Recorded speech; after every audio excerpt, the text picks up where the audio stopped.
Chapitre 22. La rencontre avec Judas Iscariote et Thomas. La vallée du Kison, bien que le soleil resplendisse dans un ciel serein, est froide, parcourue par un vent glacial qui vient, après avoir franchi les collines du nord, ruinant les tendres cultures qui frissonnent et se recroquevillent brûlées, destinées à mourir dans leur verdeur nouvelle. Mais est-ce que ce froid va durer encore longtemps? Demande Mathieu, qui s'enveloppe encore plus dans son manteau, duquel sort uniquement une partie de la figure, c'est-à-dire les yeux et le nez. La voix étouffée par son manteau, qu'il a lui aussi jusque sur la bouche, Barthélemy lui répond « Peut-être le reste de la lune. »« Nous voilà frais alors, mais patience, heureusement qu'à Nazareth, nous resterons dans des maisons hospitalières, et pendant ce temps, cela passera. » « Oui, Mathieu, mais pour moi c'est déjà passé, puisque je vois Jésus moins accablé. »« Ne te semble-t-il pas plus allègre ?» demande André. « Il l'est, mais moi, voilà, il me paraît impossible qu'il soit ainsi fané pour les choses que nous savons. »« N'y a-t-il eu vraiment rien de nouveau à votre connaissance ?» demande Philippe. Jacques d'Alphée assure. « Rien, absolument rien. Je te dis qu'aux frontières syro-phéniciennes, il eut même beaucoup de joie à cause des esprits croyants, et il fit ces miracles dont nous t'avons parlé. » « Il est beaucoup avec Simon de Jonas depuis quelques jours, et Simon est très changé, mais vous êtes tous changés. Je ne sais pas, vous êtes plus austères. Voilà, dit Philippe. Le Thaddée dit « Mais ce n'est qu'une impression. En réalité, nous sommes tels que nous étions. Certainement, de voir le maître ainsi affligé pour tant de choses ne nous a pas fait plaisir, et aussi de voir comme ils sont acharnés contre lui. Mais nous le défendrons. Oh, ils ne lui feront rien si nous sommes avec lui. Hier soir, je lui ai dit, après avoir entendu ce que disait Hermas, qui est un homme sérieux et que l'on peut croire, « Tu ne dois plus rester seul. Désormais, tu as des disciples qui, tu le vois, font et font très bien, et dont le nombre ne cesse d'augmenter. Nous resterons donc avec toi. Je te dis que tu ne feras pas tout. Il est temps de te soulager, mon frère. Mais toi, tu resteras avec nous, parmi nous, comme Moïse sur la montagne, et nous nous battrons pour toi, prêts à l'occasion à te défendre, même matériellement. Ce qui est arrivé à Jean-Baptiste ne doit pas t'arriver, car enfin, si les disciples du Baptiste n'avaient pas été réduits à 2 ou 3 incapables de le défendre, il n'aurait pas été pris. Nous sommes 12 au fond, et je veux le persuader d'unir, de garder près de lui au moins quelques-uns des disciples les plus fidèles et les plus énergiques, ceux qui étaient avec Jean à Macéronte, par exemple, créature fidèle et courageuse, Jean, Matthias et même Joseph. Vous savez que ce jeune promet beaucoup. Oui, Isaac est un ange, mais sa force est toute spirituelle.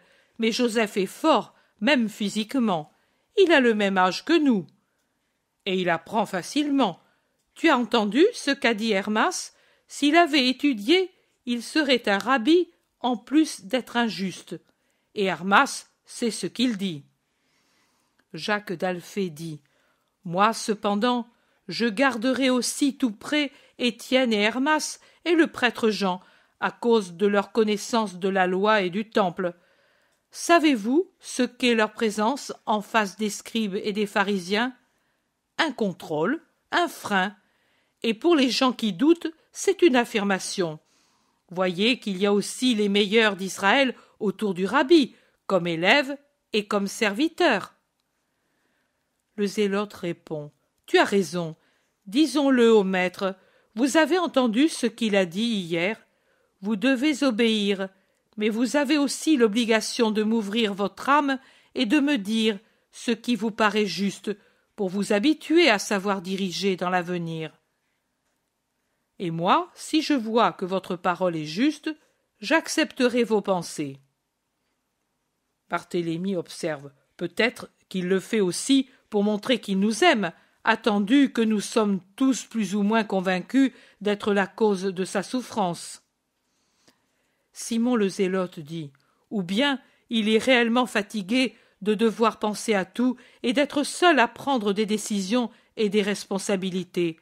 Peut-être aussi reconnaît-il que sa sainteté parfaite est, je dirais presque une imperfection, par rapport à ceux qu'il a en face de lui, le monde qui n'est pas saint.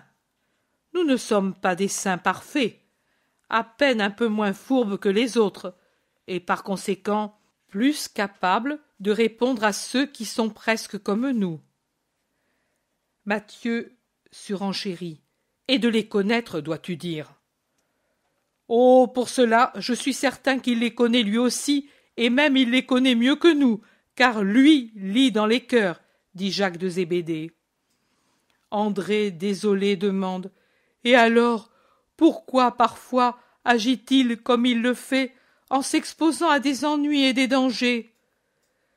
Mais je ne sais que répondre, dit le Thaddée en haussant les épaules, et les autres avouent la même chose. Jean se tait, et son frère le taquine. Toi qui sais toujours tout de Jésus, vous semblez parfois deux amoureux. Il ne t'a jamais dit pourquoi il agit ainsi? Si, je le lui ai demandé encore récemment. Il m'a toujours répondu parce que je dois le faire. Je dois agir comme si le monde était tout entier composé de créatures ignorantes mais bonnes. À tous je donne la même doctrine, et ainsi se séparent les fils de la vérité et ceux du mensonge. Il m'a dit aussi, tu vois, Jean, c'est comme un premier jugement, pas universel, collectif, mais particulier.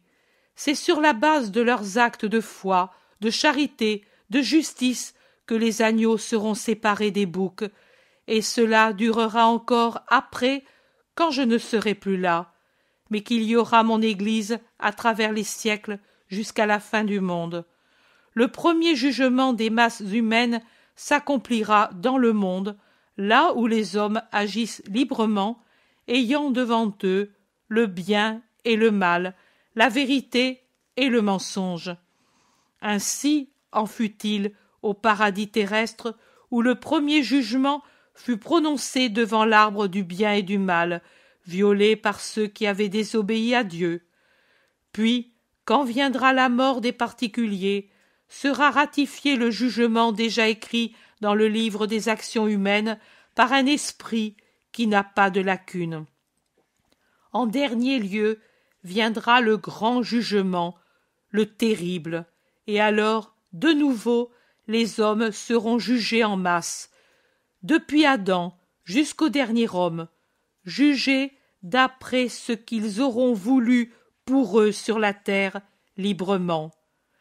Maintenant, si je mettais à part ceux qui méritent la parole de Dieu, le miracle, l'amour, et d'un autre côté ceux qui ne le méritent pas, et je pourrais le faire par droit divin et par puissance divine, ceux qui seraient exclus, fussent-ils des satans, crieraient bien fort le jour de leur jugement particulier. Le coupable, c'est ton Verbe, qui n'a pas voulu nous enseigner. Mais ceux-là, ils ne pourront pas le dire, ou plutôt ils le diront en mentant une fois de plus, et ils seront par conséquent jugés. Matthieu demande, alors, ne pas accueillir la doctrine, c'est être réprouvé? Cela je ne le sais pas, si tous ceux qui n'auront pas cru seront réellement réprouvés.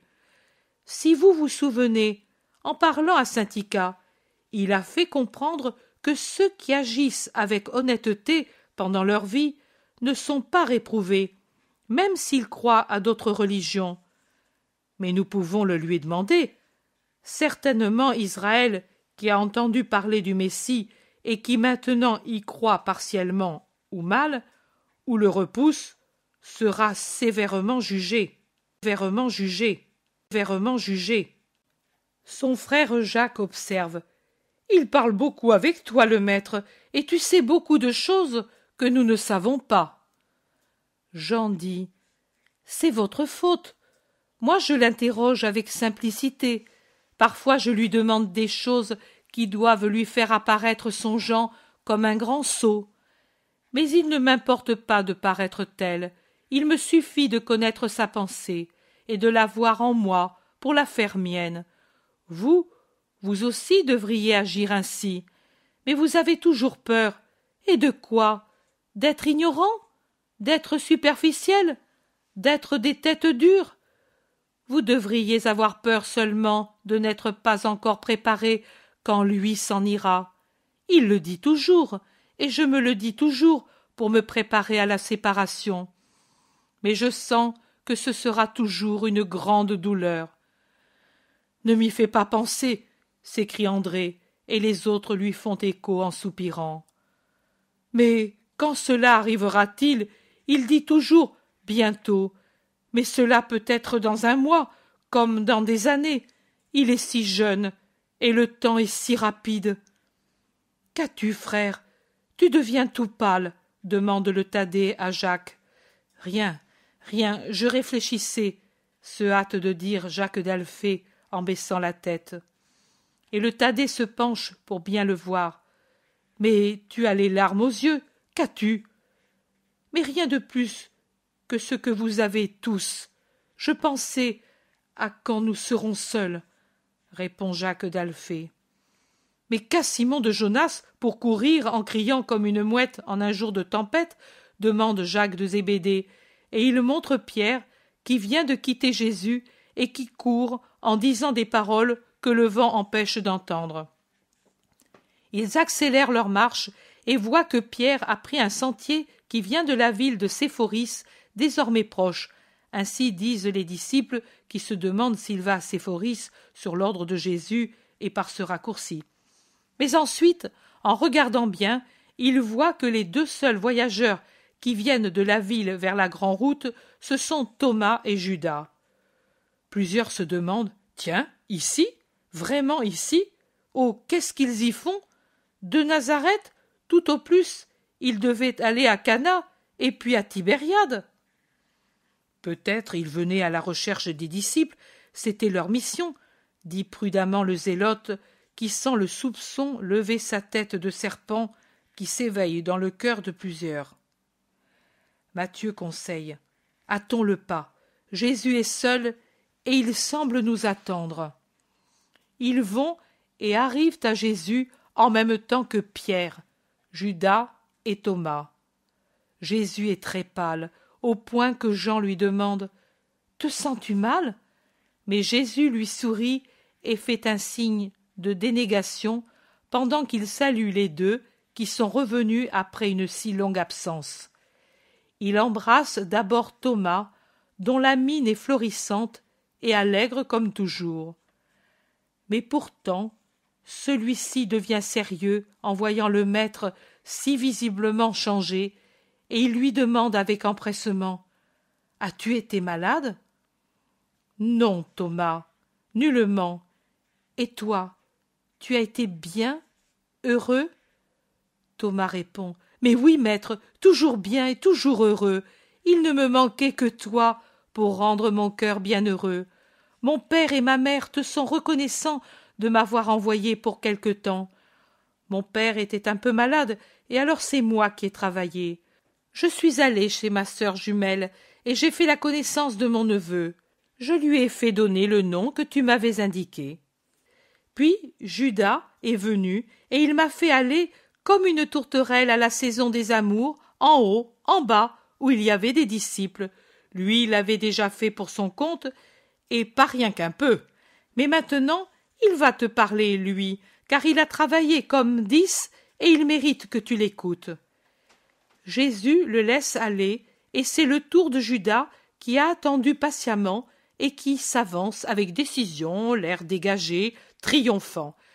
Jésus le transperce de son regard de saphir, mais il l'embrasse et reçoit son baiser, comme pour Thomas. Et les paroles qui suivent sont affectueuses. « Et ta mère, Judas, elle a été heureuse de t'avoir? Elle se porte bien, cette sainte femme. Oui, maître, et elle te bénit de lui avoir envoyé son Judas. Elle voulait t'envoyer des cadeaux. Mais comment aurais-je pu les apporter alors que j'allais çà et là, par monts et par vaux? Tu peux être tranquille, maître. Tous les groupes de disciples que j'ai visités travaillent saintement. L'idée se répand toujours plus. J'ai voulu contrôler personnellement ses répercussions sur les plus puissants, les scribes et les pharisiens. J'en connaissais beaucoup, et je viens d'en connaître d'autres par amour pour toi. J'ai approché des Sadducéens, des Hérodiens. Oh, je t'assure que ma dignité en a été bien rabaissée. Mais pour ton amour, je ferai cela et autre chose. J'ai essuyé des rebuffades dédaigneuses et des anathèmes, mais j'ai réussi à éveiller des sympathies chez certains qui étaient prévenus contre toi. Je ne veux pas tes louanges, il me suffit d'avoir fait mon devoir, et je remercie l'Éternel de m'avoir toujours aidé. J'ai dû employer le miracle dans certains cas, et j'en ai eu de la peine parce qu'il méritait la foudre plutôt que la bénédiction. Mais tu dis d'aimer et d'être patient. Je l'ai été pour l'honneur et pour la gloire de Dieu et pour ta joie. J'espère que beaucoup d'obstacles seront abattus pour toujours, d'autant plus que j'ai garanti sur mon honneur qu'il n'y avait plus auprès de toi ces deux qui donnaient tant d'ombre.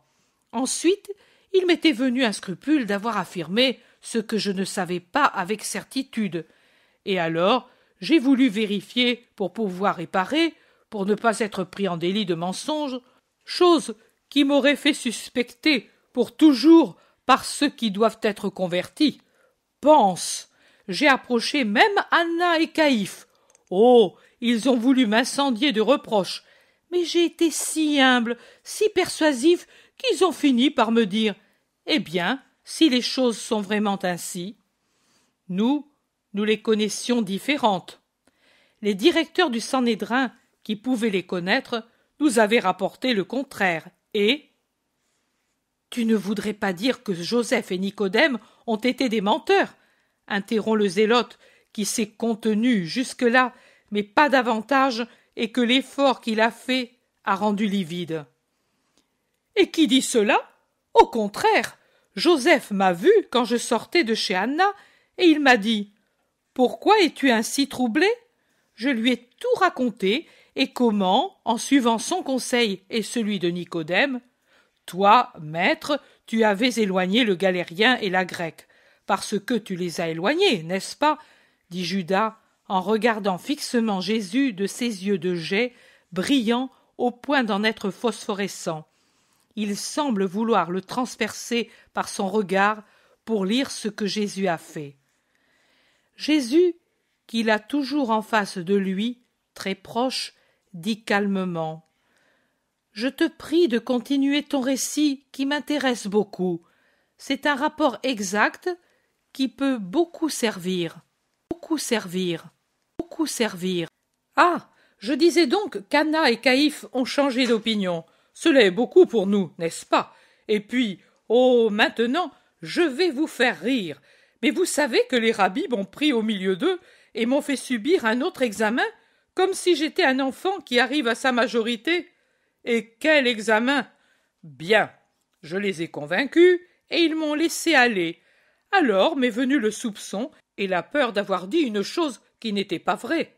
Et j'ai pensé à prendre Thomas et aller de nouveau où il y avait des disciples, ou bien là où je pouvais présumer que s'étaient réfugiés Jean et la Grecque.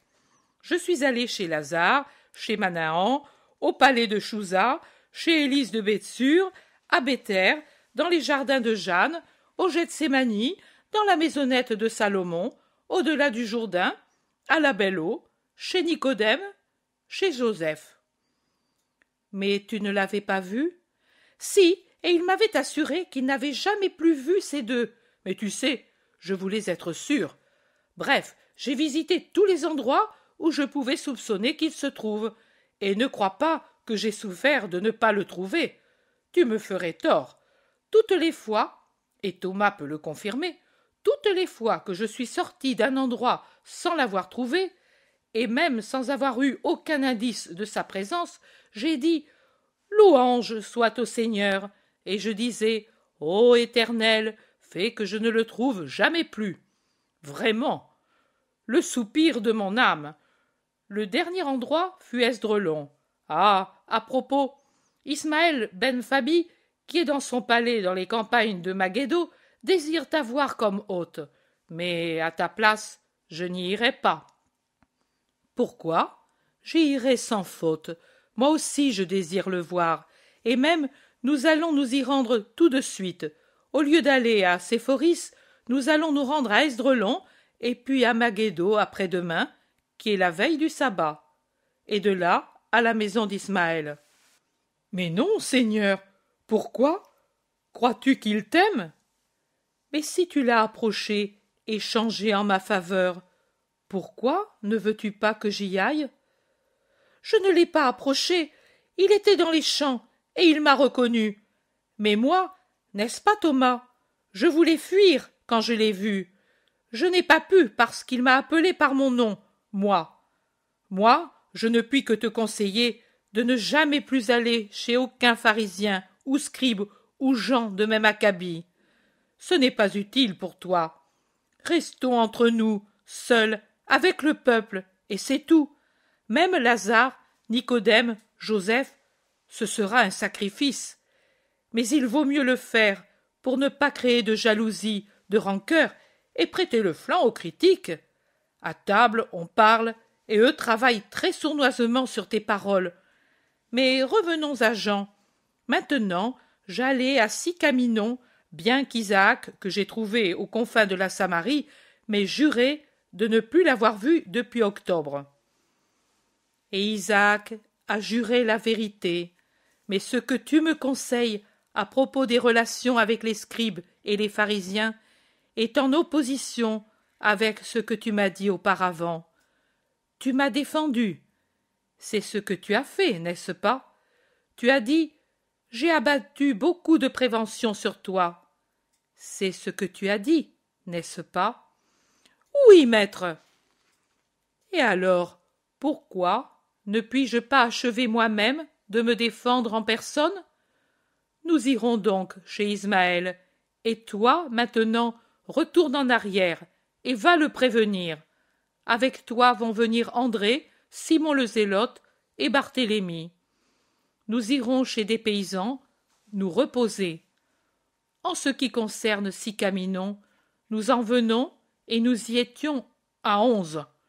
Nous t'affirmons que Jean n'y est pas, et il n'est pas non plus à Capharnaüm ou à Bethsaïda, à Tibériade, Magdala, Nazareth, Corosaïne, Bethléem de Galilée, et ainsi de suite pour toutes les étapes que peut-être tu avais l'intention de faire pour te rassurer toi-même sur la présence de Jean avec les disciples ou dans des maisons amies. Jésus parle calmement, avec naturel, mais pourtant il doit y avoir en lui quelque chose qui trouble Judas, car pendant un instant il change de couleur.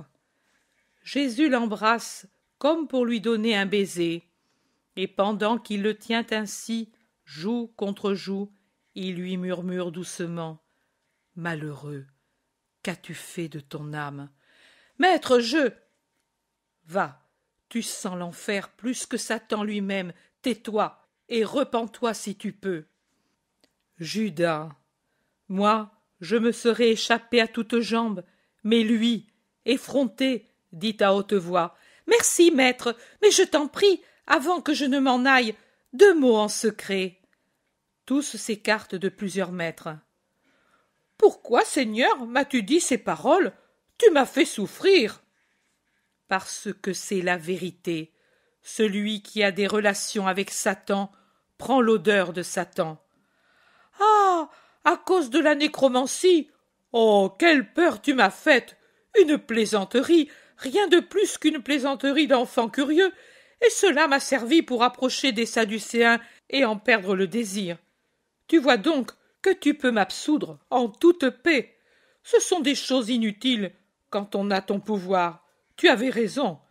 Allons, maître, ma faute est si légère. Grande est ta sagesse. Mais qui t'a dit cela? » Jésus le regarde sévèrement et ne lui répond pas. Judas, un peu effrayé, demande: Mais vraiment, as-tu vu dans mon cœur le péché? Et tu m'as répugné. Va, et n'ajoute pas un mot. Et il lui tourne le dos en revenant vers les disciples auxquels il donne l'ordre de changer de direction.